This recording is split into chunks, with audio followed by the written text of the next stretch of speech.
Good, Mark's good here, and today I bet you guys are wondering what the heck is up with the title. Well, I'll show you all in a minute, but first of all, let me get the other stuff out of the way. So I bought a little box, about 14 pounds, and it looks like it had some rough waters on its way to me. So first of all, I have this tray here. They call these Tree of Life meat trays. I think they're quite beautiful, but they're very, very slow sellers. For some reason, people don't seem to want them that much. But it's a decent size tray. I would want like $30 in my store, and then probably sit for a long time. Maybe it'll never sell, but I'm not going to undercut my merchandise, yo. You know what I'm saying? It was somewhere in there. There's a marking for Sheridan. It's very hard to see. Oh, there it is. I can tell it. Yep, that's Sheridan. Very, very fading away due to I don't know what, maybe the tarnish or something. But unfortunately, these feet have fallen off of the tray, broken during transit.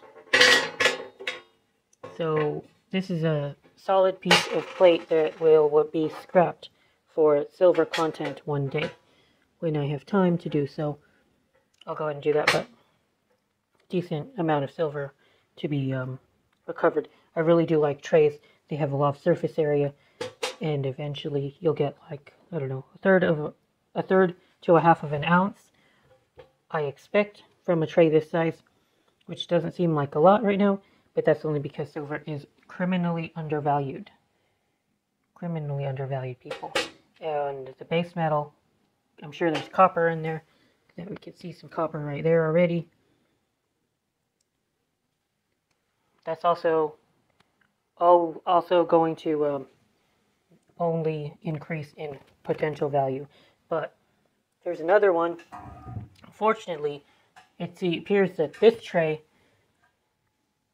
was on top of this tray, which caused some bending or warping around where the feet connect. It got pushed in.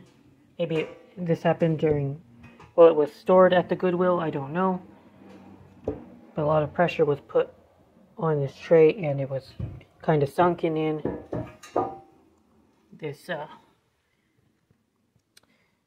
darn side just sunken in. I don't know. It doesn't seem like it cripples the use of the tray, but it definitely is noticeable as a defect. This one is Suffolk Silversmith.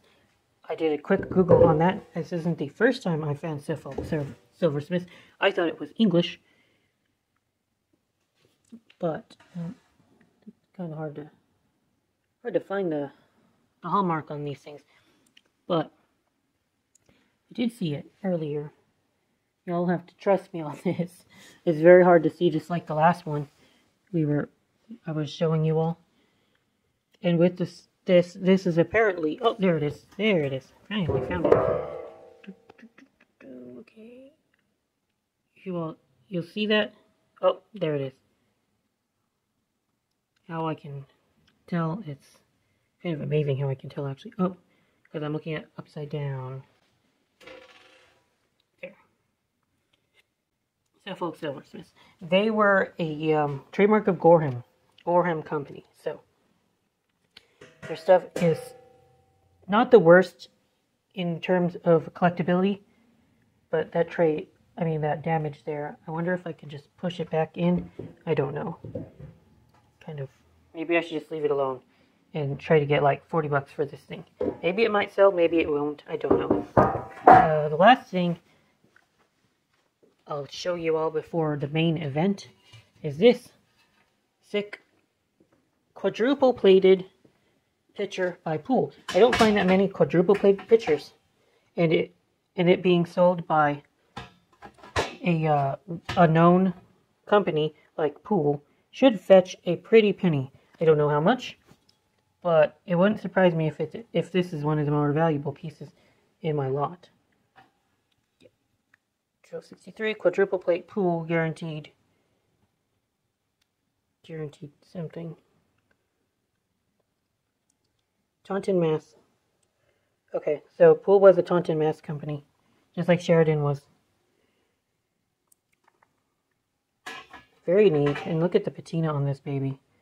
It's nice, and luckily it got to me in okay condition.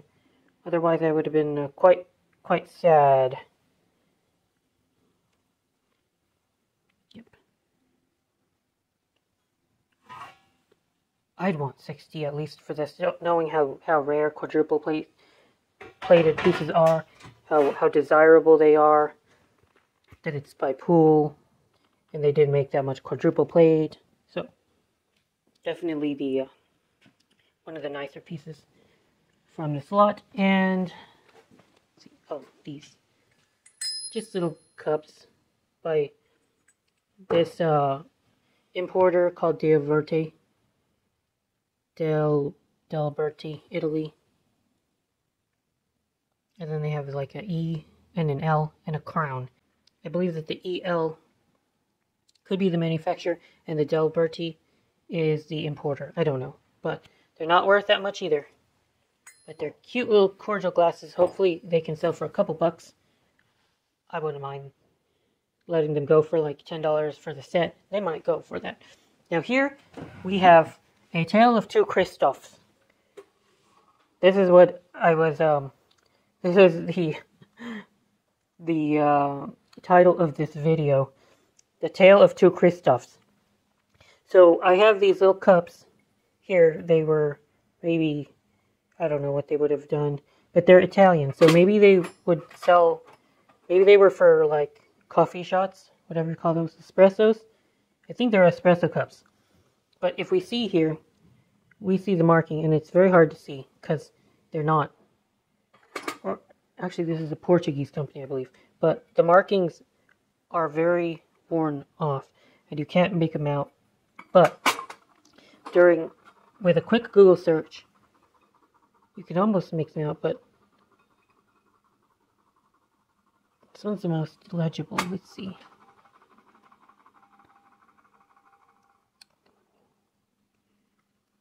It's marked Christofle. Christofle.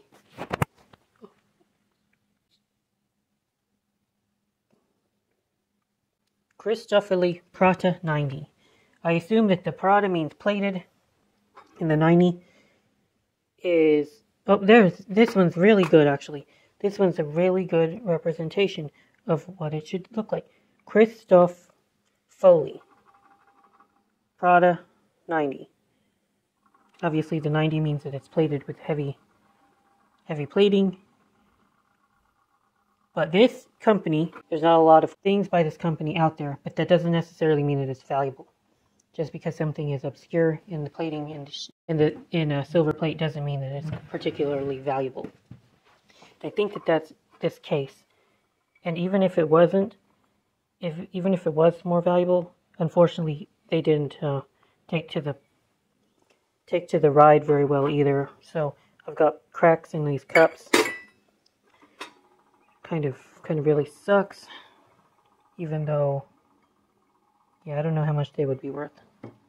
Regardless, maybe a couple dollars each if they were in perfect condition, because they are cute. Not going to deny their cuteness.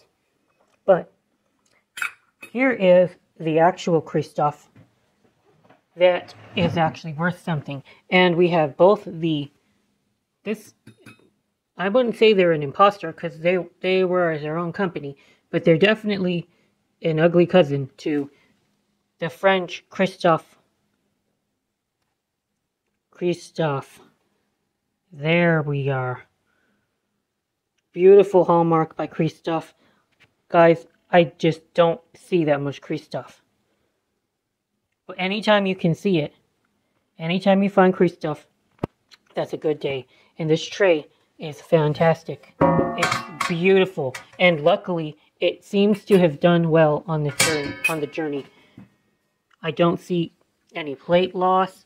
I don't see any dents. I don't see any there are a couple scuffs, which is kind of normal. It's quite normal for silver plate.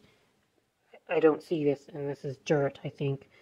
I don't see this stuff in museum quality when I get these pieces. Of course, that wouldn't be reasonable to expect, but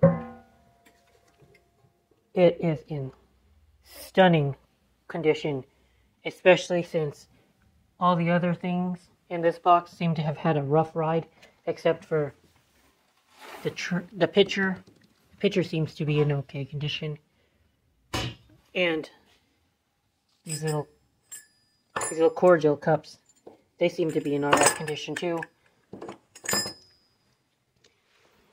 Okay, so how much is Christofle worth? Well, you know the what's that saying? It's only worth as much as someone will pay for it. That's kind of what's going on here. I expect it to be worth at least a couple $100. $200, $300. I don't know. I've seen a buddy, one of my viewers, happened to hit Christofle a while back, and I think he got rid of 2 trays for $900, so it was like $450 a tray.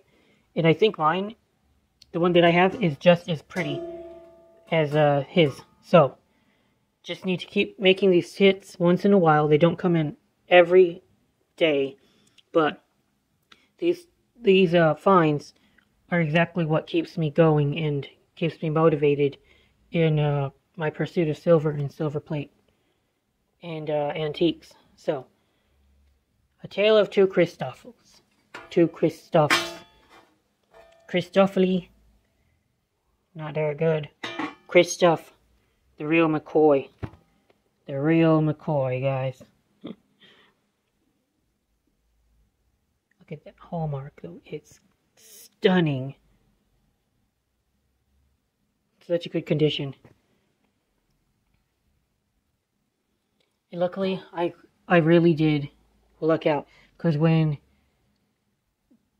these Goodwills put very generic titles like 12 pounds of silver plate, then it doesn't get as much attention as if they had created a listing that said pool quadruple played pitcher, Christofle tray, Christofoli. Actually, they said Christofole Product 90 in the title, and luckily nobody picked up on that or was interested.